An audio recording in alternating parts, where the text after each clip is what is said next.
What's the crack? What's the bleeding story? How yous all doing? Hope you're well. Friday afternoon, just after lunch here now, and it's a rainy day in Dublin. But anyway, let's get to it. At least it's Friday. That's the main thing.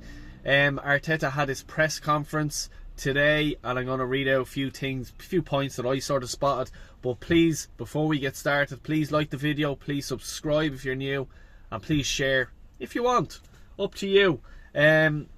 I also have a sort of a little detailed about a certain signed player that Arsenal have signed in the past and how much he cost us. Excuse me, of all the details. That's towards the end of the video. Anyway, let's get into it. Gabriel. He was asked, Arteta was asked about Gabriel. Is he fit? Is he not fit? Arteta just turned around and said it's unknown at the minute. We are going to have a training session today. And we will assess him after the training, see if he's okay. I'd say he should be okay if he's training, you know what I mean. Hopefully it's not too bad, because he just had a little niggle and had to walk off after the game. Just precautionary as far as I'm aware anyway, but hey, let's see what happens. Arteta was asked about Liverpool and their fine form that they're in. What's it going to take to beat Liverpool, to, like, you know, if they are challenging for the league, or Man City? And Arteta says it's going to have to be perfect. I agree with you, Mikel, 100%. It is going to have to be absolutely spot on. So basically, we cannot afford to lose any points. Certainly this side of Christmas. And let's be honest about it, because if you go on a run where you win all your games, it's putting pressure on the likes of Liverpool and City, you know, and that's basically what we have to do. There's no draws against West Ham or anything like that, and I'll do my score prediction later on in this video. But, like, you know, we just have to win. It's as simple as that. So yeah, you're right, Mikel. It is going to have to be perfect. The next 13 games that Arsenal are playing are in London. Does this help? Stupid question. No, it doesn't. Obviously it helps. Arteta says yes, this helps. One of them away games is Brighton, and I'm not an exactly expert on English geography, but I don't think Brighton is a million miles away from London. So, you know, the 13 games, it's fallen in nicely into, like, you know, you don't have to organise long bus journeys, airplanes and all sort of stuff like this. You're a coach trip away from your next match, which always helps. You know, so that will nicely fall into, like, you know, what we need to do this side of Christmas. Baby steps at the minute.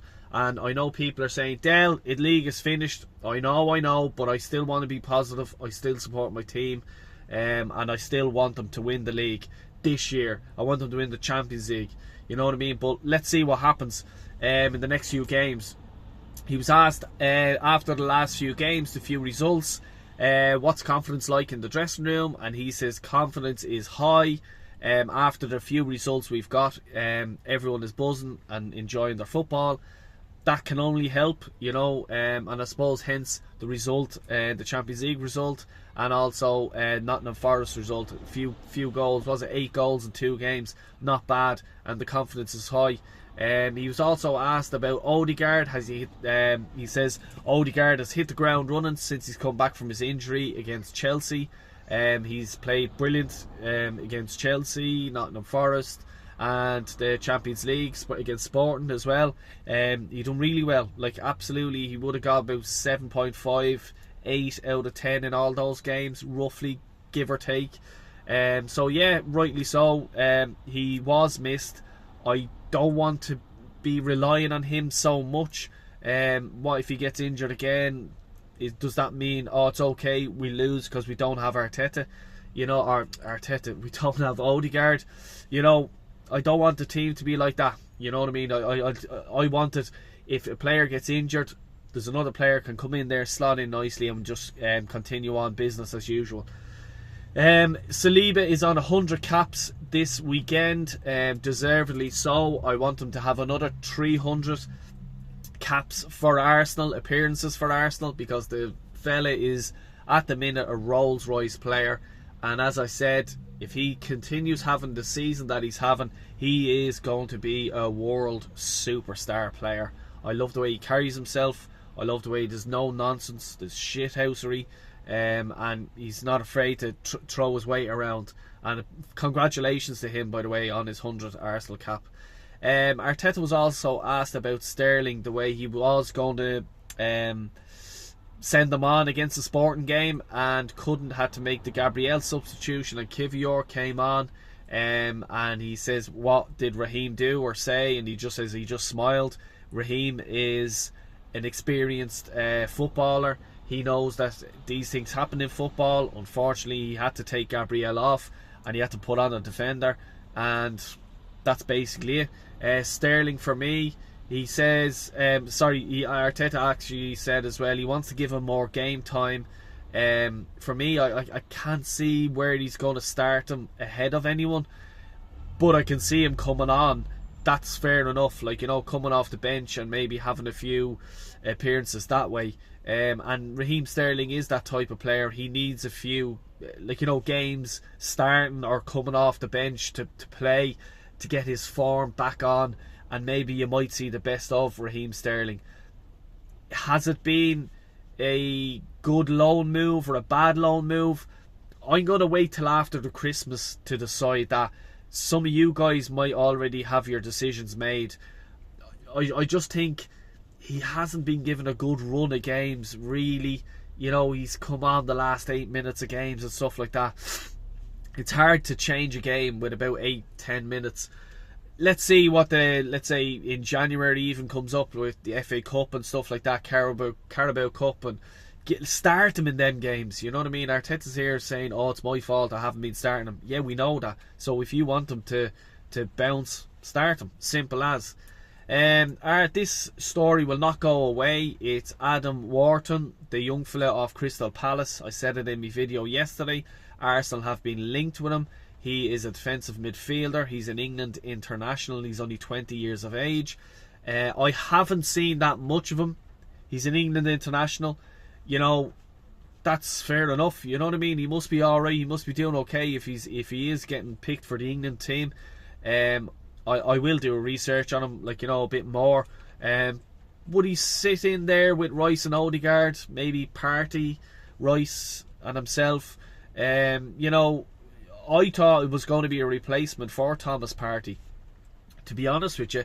But Thomas Partey, as I said in the video yesterday, he may be getting a new contract extension. So where does this young fella fit in? I would rather us be sort of looking at a striker and spending a few quid on a striker rather than a midfielder. But I'm not saying no to this fella.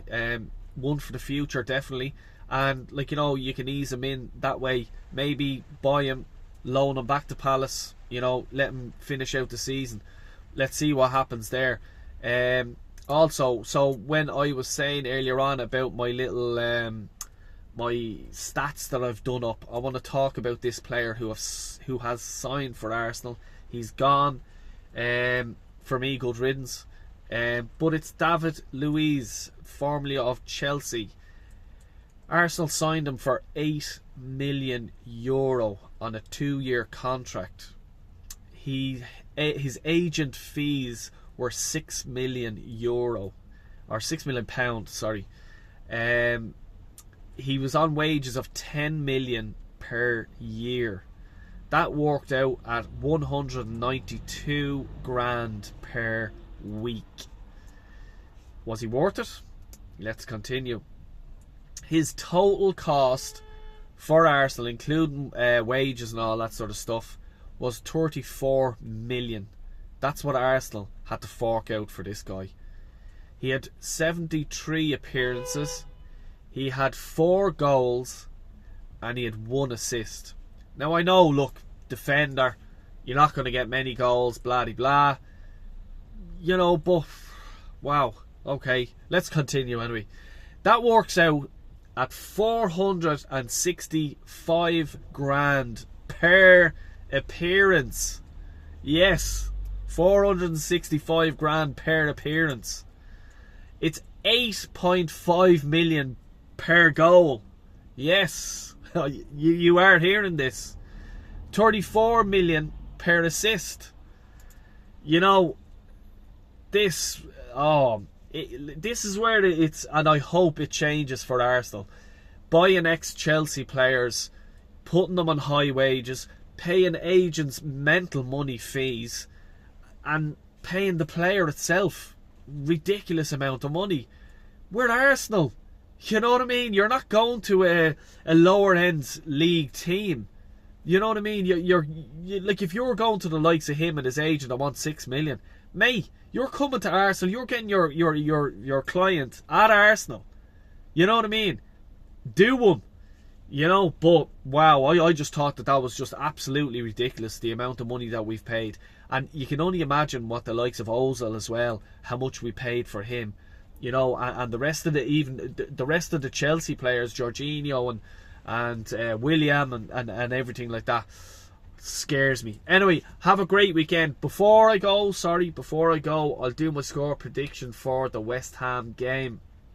I'm going to go 2-0 to the Gunners. I think we're going to do it. I don't rate this West Ham manager at all. I think he's dirt. I thought he was dirt when he's at Wolves.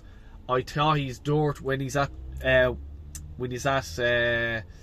West Ham. You know what I mean? I just don't rate him. Really don't rate him. Anyway, that's my score prediction. Please do like the video. Please do subscribe if you're new around here, and share the video.